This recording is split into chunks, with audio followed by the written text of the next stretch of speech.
Welcome to Drive Time with KJ. I'm your host, KJ Bell.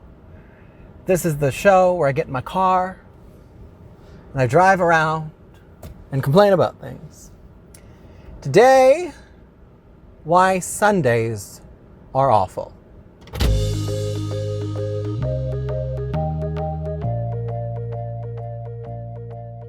Let's go. Let's not go yet. Flip this. Yeah. Let's not be a jerk and cut off that lovely little Jeep there. So Sundays are Sundays. It's a weekend day, but not only half of it really, because you realize around 3 or 4 o'clock where you realize, oh, the end is coming. The end is here. I really think that Sunday is like Saturday's older brother who's not as fun, and in fact gets less fun as the party goes on, starts off like, okay, yeah, this is great, and then around 10 o'clock, it's like, okay, when are all you people getting out of my house? Basically, Sunday is me, I guess, is the moral of this story.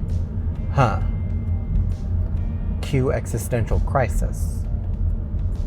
Everything is closed on a Sunday, too, and, if you work during the week, you have a bunch of stuff that you have to get done on weekends, except everywhere is closed. So that forces you to do all of the things that you need to get done on a Saturday, which just robs you of the one truly free day that you have, which is just cruel.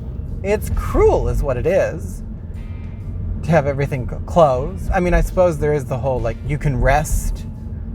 It's the Lord's Day. I find it pretentious when people say that. It's the Lord's Day. It's the day of rest. It's the Lord's Day. Okay, well, yeah, until 3 p.m. And then I'm just stressing about the week ahead. Lord's Day. The other annoying thing about having to do all your errands on a Saturday, because you can't do them on Sunday because everything's closed, is that everyone else is doing the same thing, which means you're having to deal with even more stupid people. And I hate having to deal with stupid people. I don't like it. And the Lord's Day, like I said, it's pretentious, but it's also kind of creepy. And most of the time it's used by people who are admonishing me for not being more observant of it. Which of course leads to the other thing about Sunday, churches and football. These are two things that I'm not a huge fan of, but people are religious about.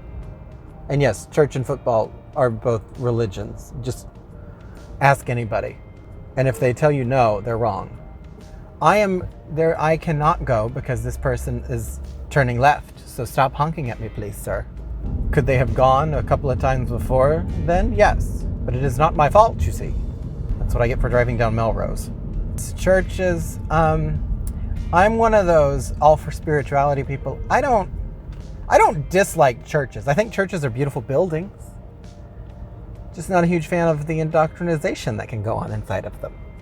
And people will often think that I'm into one or both church and or football because just looking at me, because I'm a large, beardy, white man. And if I'm not doing something where I look gay or seem gay, which basically means if I'm standing still and not talking, people often assume that I'm into the football or the churches. And no. The last times I've been to church, I've been paid because I was a church choir director. I don't remember the last time I went to a church for a service willingly where I wasn't being paid to do so.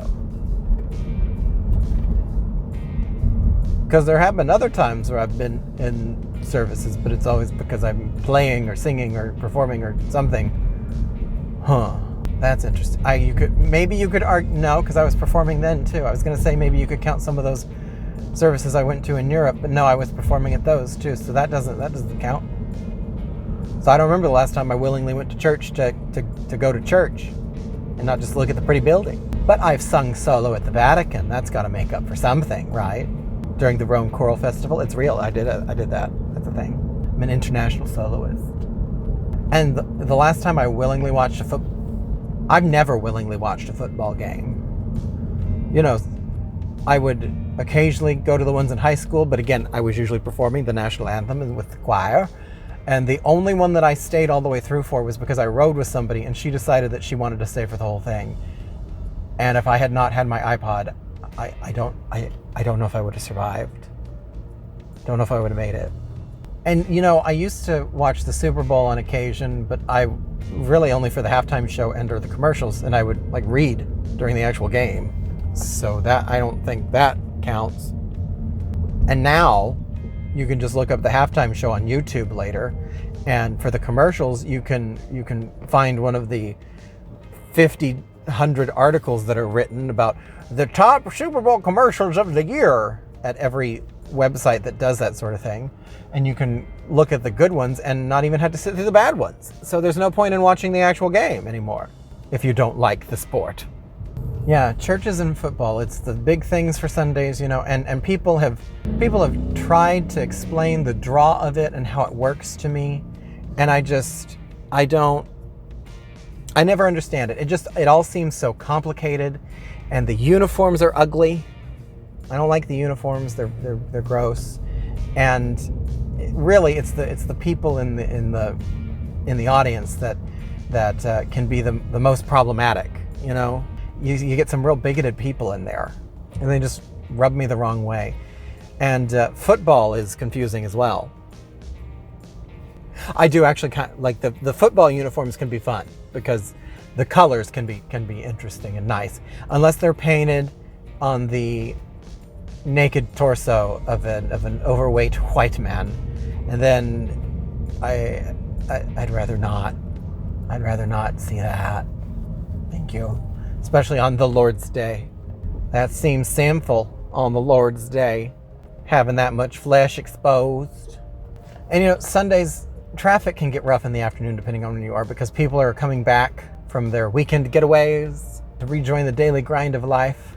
And it's around that time, that 3, 4, 5 o'clock time, when you realize that the end of the weekend is nigh. One of two things happens. You can either get really jazzed. You can get really jazzed about what you're going to do that week. You're going to get all your work done. You're going to get a promotion. You're going to eat healthier. You're going to drink 10 cups of water a day. You're going to lose 20 pounds by Thursday, and you're going to strengthen all of your relationships, and it's going to be fantastic.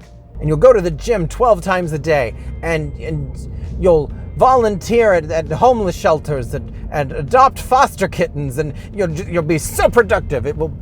People won't be able to look at you sideways. I don't know what that means, but you'll be productive is the point. It'll be a fantastic week. Or you will realize that the week is coming and the dread will set in. Realizing that Monday is tomorrow, and it begins another week of slog and toil and the agonizing march towards death. Or, maybe you're well-adjusted and you like your life. That's always an option too, I suppose. So that's why Sundays are awful. If you can think of any reasons that Sundays are awful that I didn't mention, go ahead and leave it in the comments. Let me know. Complain at me or about me. You can complain about me. You can start a video that says why. Oh, speaking of church, this truck says, "I survived COVID-19, thank you, Jesus." The Lord's Day. So, like the video, do the subscribing, do the bell ringing, all that stuff so you know when I'm going to be complaining next. And follow me on all the social medias. And yeah. What is, I just want to turn here.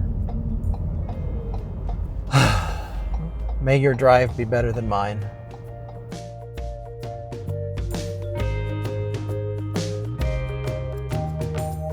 I don't know why the Looney Tunes had themes in my head. I